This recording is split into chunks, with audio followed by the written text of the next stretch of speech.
नमस्कार दोस्तों, मैं नितेश कुमार एजुकेशनल ट्रिप में आप लोगों का स्वागत करता हूं। दोस्तों, आज हम लोग बात करने जा रहे हैं हिंदी वर्णमाला के ऊपर और हिंदी वर्णमाला से संबंधित महत्वपूर्ण प्रश्नों के हम लोग उत्तर जानेंगे। तो चलिए शुरुआत करते हैं अपने पहले प्रश्न से।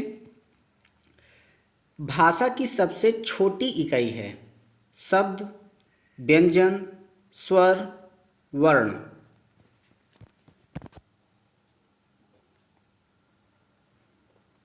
सही उत्तर है आपका वर्ण। भाषा की सबसे छोटी इकाई वर्ण है। वर्णों का समूह वर्णमाला कहलाता है। अगला प्रश्न, वर्णमाला कहते हैं शब्द के समूह को, वर्णों के संकल को, शब्द गणना को, वर्ण के व्यवस्थित समूह को।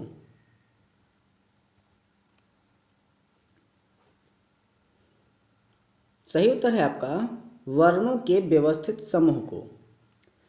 किसी भाषा की सबसे छोटी इकाई को वर्ण कहा जाता है और भाषा विशेष में प्रयुक्त होने वाले वर्णों के समूह को वर्णमाला कहा जाता है।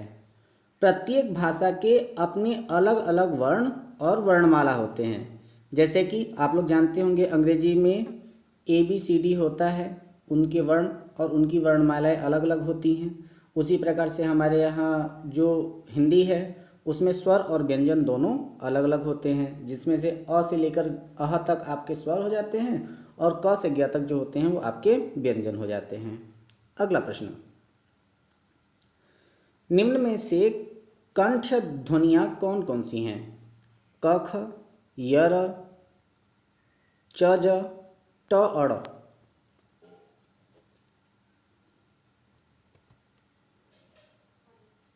सही उत्तर है आपका क ख। जो आपके कंठ से निकलने वाली ध्वनियाँ होती हैं उनको हम लोग कहते हैं अकुह विसर्गाणाम कंठः, यानी कि अ, क वर्ग और विसर्ग जो होते हैं वह बोले जाते हैं कहाँ से? आपके कंठ से। इसके अंतर्गत आते हैं कौन कौन?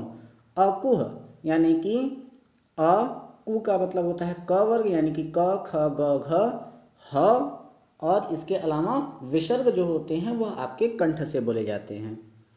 अगला प्रश्न, स्थान के आधार पर बताइए कि मूर्धन्य व्यंजन कौन से हैं? ग घ, ज झ, ड अड़, प फ।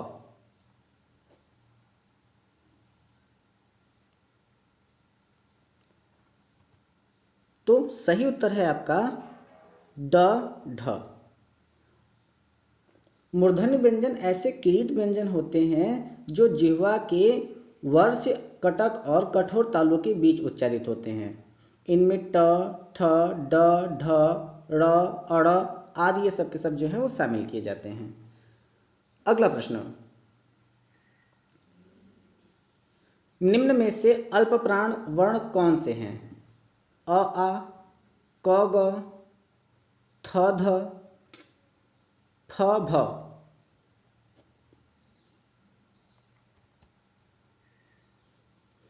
सही उत्तर है आपका क ग। अल्प प्राण व्यंजन वह व्यंजन होते हैं जिन्हें बहुत कम वायु प्रवाह से बोला जाता है, जैसे कि क, ग, ज और प। जब अल्प प्राण ध्वनियाँ महाप्राण ध्वनियों में परिवर्तित होती हैं तो उसे महाप्राणीकरण कहते हैं। अगला प्रश्न,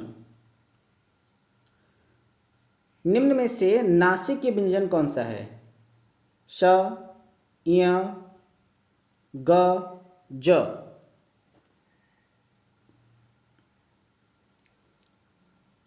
सही उत्तर है आपका इय। इसके लिए जो सूत्र होता है उसको हम लोग कहते हैं इयम अंगणना नाम नासिका, यानी कि इय, म, अंग, अड़, न ये जो होते हैं वो आपके कहाँ से बोले जाते हैं? नासिका से बोले जाते हैं। तो इनके लिए क्या होता है कि इयम अंगणना नाम नासिका। अगला प्रश्न, ऐ वर्ण क्या कहलाते हैं? नासिक्य, मूर्धन्य, ओष्ठ्य, कंठ तालव्य।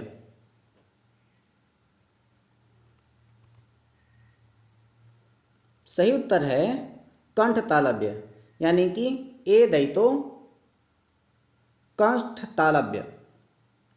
एदयितो कंठतालु ओदयितो कंठोष्ठम। अगला प्रश्न, हिंदी वर्णमाला में अयोगवाह वर्ण कौन से हैं? अ आ, ई उ अंग अह।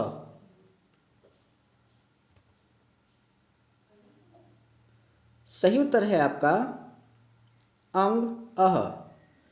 अयोगवाह अनुस्वार और विसर्ग को कहते हैं क्योंकि ना तो स्वर के अंतर्गत आते हैं और ना ही व्यंजन के अंतर्गत आते हैं, लेकिन यह स्वर के अंत में अवश्य लगते हैं।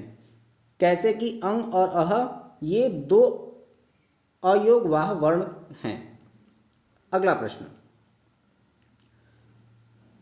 निम्न में बताइए कि किस शब्द में द्वित्व व्यंजन है?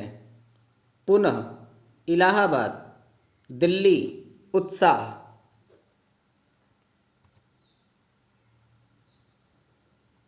सही उत्तर है आपका दिल्ली। द्वित्व व्यंजन प्रयोग एक वर्ण का अपने जैसे वर्ण के साथ अपना द्वित्व प्रयोग कहलाता है, जैसे कच्चा, पक्का, गप आदि।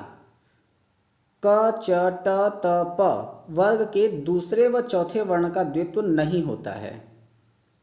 अगला प्रश्न, स ख स ह कौन से व्यंजन कहलाते हैं? प्रकंपी, स्पर्शी, संघर्षी, स्पर्श संघर्षी।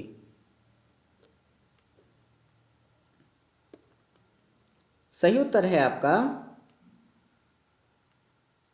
संघर्षी। संघर्षी व्यंजन ऐसा व्यंजन वर्ण है जिनमें मुंह के दो उच्चारण स्थानों के पास लाकर बहुत ही तंग खोलकर हवा को बाहर धकेला जाता है। मसलने निचले होठ के ऊपर के दांत से जोड़ने से फ की ध्वनि या जिह्वा के पिछले हिस्से को मुंह की छत पिछले हिस्से से जोड़ने से ख की ध्वनि। इसी तरह स ख थ झ और ज भी संघर्षी व्यंजन है। संघर्षी व्यंजनों की विशेषता है कि उनके ध्वनि को वायु प्रवाह जारी रखने लंबे समय तक बिना रुके शुद्ध रूप से जारी रखा जा सकता है। अगला प्रश्न, निम्नांकित में से बताइए कि नवीन विकसित ध्वनियाँ कौन कौन सी हैं? ख ग, उ ऐ औ, श श।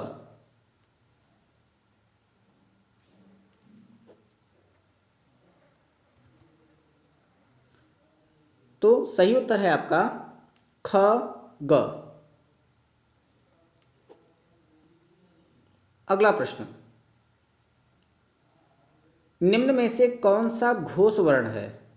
ख, च, म, थ।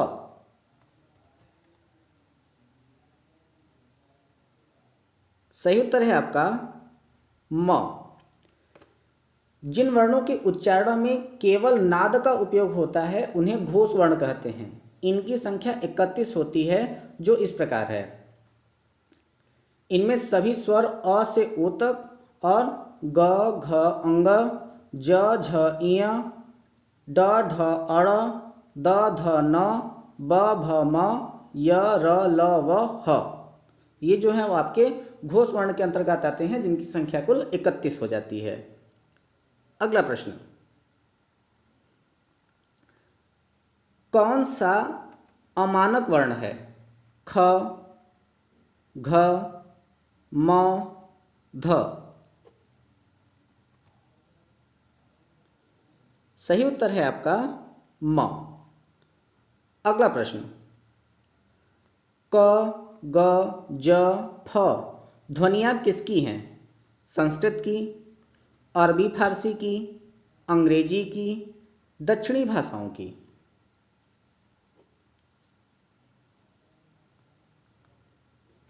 सही उत्तर है आपका अरबी फारसी की। अगला प्रश्न, हिंदी में मूलतः वर्णों की संख्या कितनी है?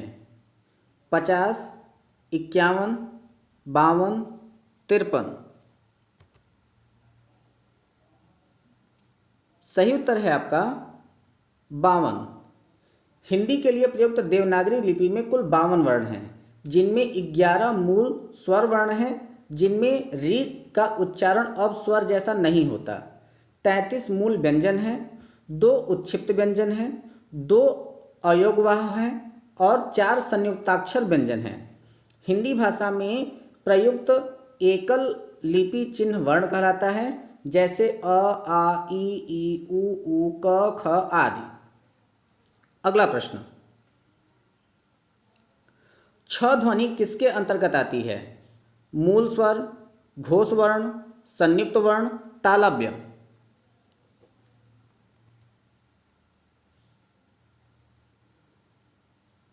सही उत्तर है आपका संयुक्त वर्ण। छ ध्वनि संयुक्त वर्ण के अंतर्गत आती है। ज्ञ, स्र भी संयुक्त व्यंजन कहे जाते हैं। अगला प्रश्न, हिंदी कोश के छ का क्रम किस वर्ण के बाद आता है? क, छ, त्र, ज्ञ।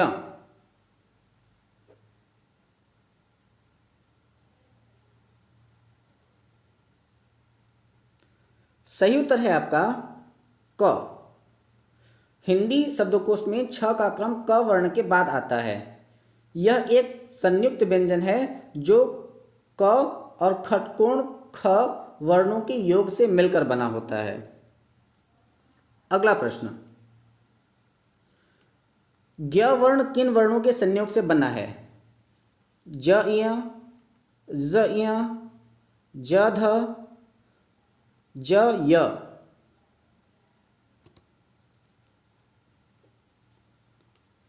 सही उत्तर है आपका ज, य। हिंदी शब्दकोश में जो आपका ज्ञ है वह आधा ज और इ वर्णों के संयोग से बना है। यह एक संयुक्त व्यंजन है। अगला प्रश्न, अघोष वर्ण कौन सा है? अ, ज, झ, ह, स।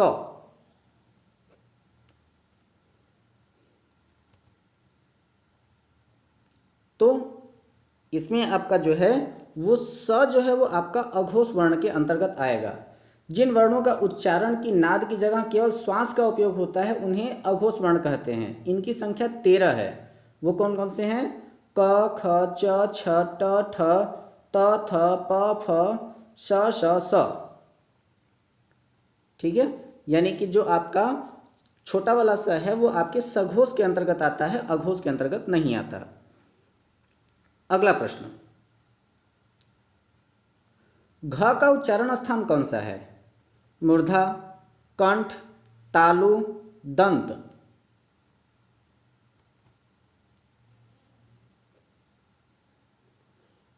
सही उत्तर है आपका कंठ। अकुह विसर्गाणाम कंठः, यानी कि इसमें क, ख, ग, घ, अंग, इसके बाद फिर अ, ह और विसर्ग आते हैं। अगला प्रश्न, इनमें संयुक्त व्यंजन कौन सा है? ढ, ज्ञ, ड, ड।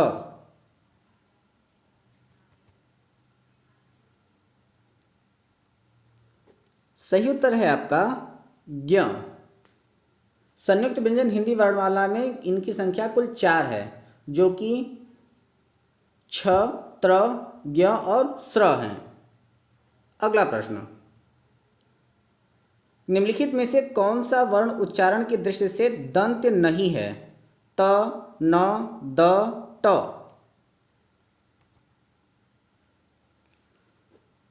तो सही उत्तर है आपका ट। ठीक है, अगला प्रश्न, जिन शब्दों के अंत में अ आता है उन्हें क्या कहते हैं? अनुस्वार, अयोगवाह, अंतस्थ, अकारांत। सही उत्तर है आपका अकारांत। जिन शब्दों के अंत में अ आता है उन्हें अकारांत कहते हैं। अनुस्वार एक व्यंजन ध्वनि है जो तत्सम शब्दों में प्रयुक्त होती है। अंग तथा अह अयोगवाह ध्वनियाँ हैं तथा य, र, ल, व अंतस्थ व्यंजन हैं। अगला प्रश्न, छ वर्ण किसके योग से बना है? कश, कच, कछ, कश।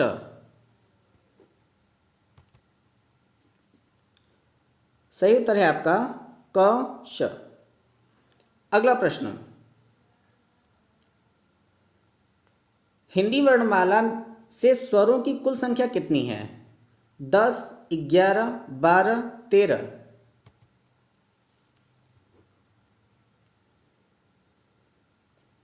सही उत्तर है आपका 11।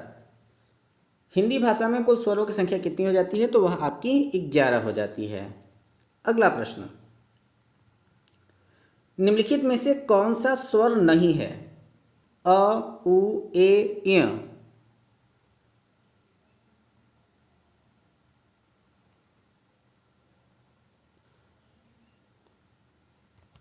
सही उत्तर है आपका इ। जो आपके स्वर होते हैं वो कौन कौन से होते हैं? तो अ, आ, ई, उ, ए, ओ, और री होते हैं। बाकी सभी जो है वो आपके व्यंजन हैं। ठीक है, तो इनके अंत में जो है वो आपका इया आया हुआ है, तो यह आपका इया क्या हो जाएगा? तो यह आपका एक प्रकार का व्यंजन हो जाएगा, जो कि आपके च वर्ग के अंतर्गत आता है। च वर्ग का ये पंचमाक्षर है। अगला प्रश्न, निम्नलिखित में से कौन ट वर्ग नहीं है? ठ, ढ, अड़, घ।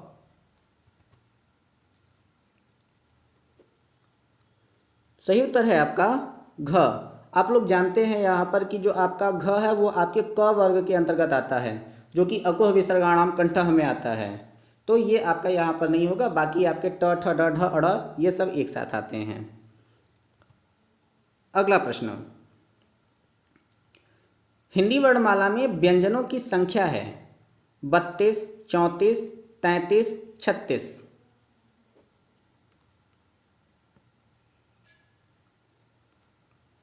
सही उत्तर है आपका 33। वर्णों के समूह को वर्णमाला कहते हैं। इनमें 48 वर्ण होते हैं, जिनमें 11 स्वर होते हैं और बाकी के 33 जो होते हैं वो व्यंजन होते हैं।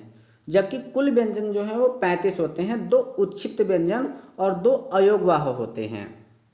अगला प्रश्न,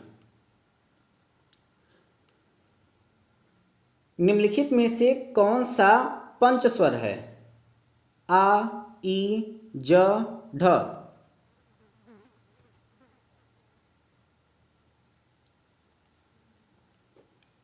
तो सही उत्तर है आपका आ।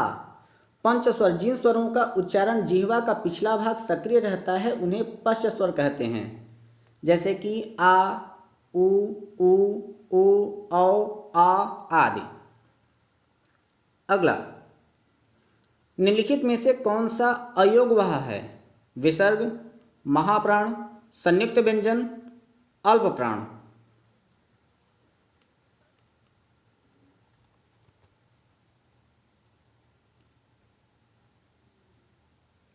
तो सही उत्तर है आपका विसर्ग।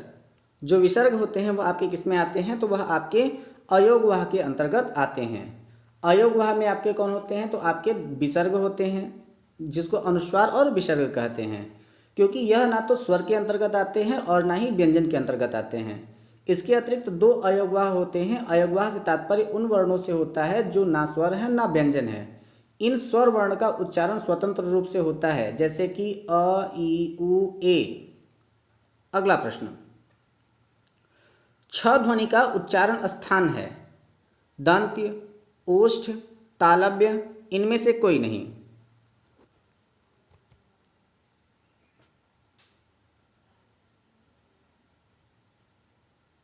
तो सही उत्तर है आपका इचु यशाणाम तालु।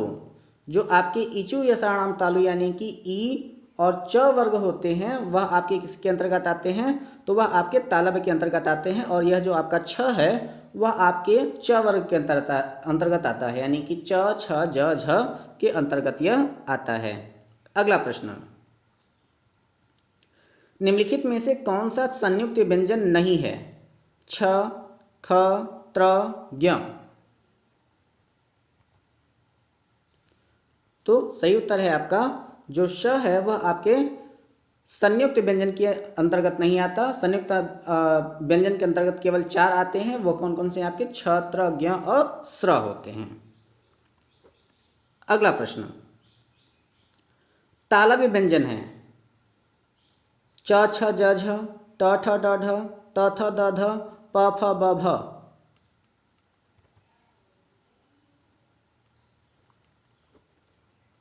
तो सही उत्तर है आपका च छ ज झ। इसके लिए मैंने बताया था आपको इचो यशाणम तालु। तो जो आपका च वर्ग होता है वह आपके तालव्य वर्ण के अंतर्गत आते हैं, यानी कि इनमें आपका च छ ज झ जो होगा वह आपके तालव्य व्यंजन कहे जाएंगे। अगला प्रश्न, य र ल व किस वर्ग के अंतर्गत हैं? तालव्य, ऊष्म, अंतस्थ, ओष्ठ्य।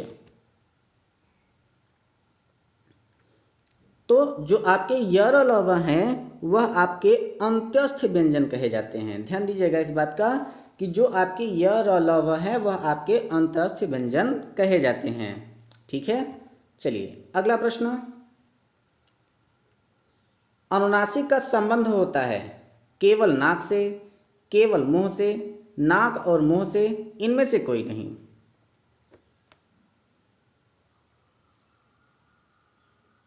सही उत्तर है आपका नाक और मुंह से। अनुनासिक स्वरों का उच्चारण मुंह से अधिक, नाक से बहुत कम सांस निकलती है। इन स्वरों में चंद्रबिंदु का प्रयोग होता है जो कि शिरोरेखा के ऊपर लगता है, जैसे कि आँख, माँ, गाँव आदि। जब शिरोरेखा के ऊपर स्वर की मात्रा लगी हो तब सुविधा के लिए चंद्रबिंदु के स्थान पर बिंदु का प्रयोग कर देते हैं। अगला प्रश्न, अनुनासिक व्यंजन कौन से हैं? वर्ग के प्रथमाक्षर, वर्ग के तृतीयाक्षर, वर्ग के चतुर्थाक्षर, वर्ग के पंचमाक्षर।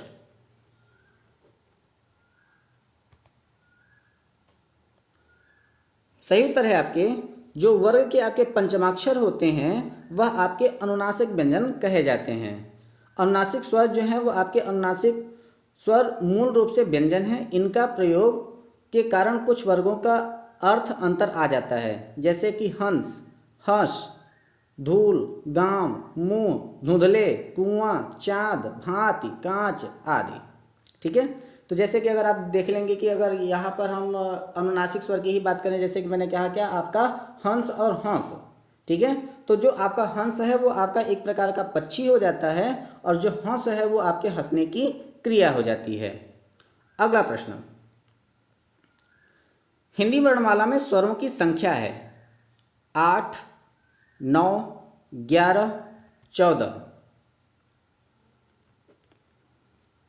सही उत्तर है आपके 11। इनके बारे में मैंने आपको बताया भी था। वह कौन कौन से आपके अ, आ, ई, उ, री, ए, ऐ, ओ, औ। ये स्वर आपके कितने हो गए? आपके कुल 11 स्वर हो गए। अगला प्रश्न, कंठोष्य ध्वनि का उदाहरण है और, ए, क, तालव्य।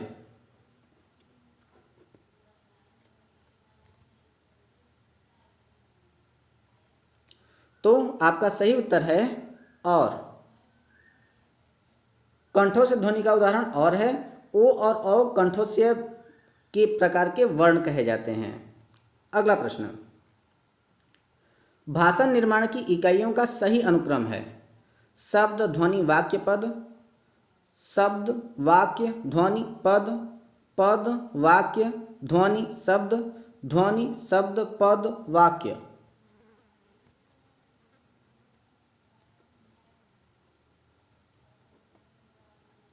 सही उत्तर है आपका ध्वनि, शब्द, पद, वाक्य। अगला प्रश्न, निम्नलिखित में से उच्चारण स्थान के आधार पर कंठ से लेकर मुंह विवर में उच्चारित व्यंजन ध्वनियों का सही अनुक्रम है। कंठ तालव्य त्वर्त दंत्य ओष्ठ्य, तालव्य कंठ ओष्ठ दंत्य त्वर्थ, दंत्य ओष्ठ कंठ त्वर्थ तालव्य ओष्ठ त्वर्थ तालव्य कंठ दंत।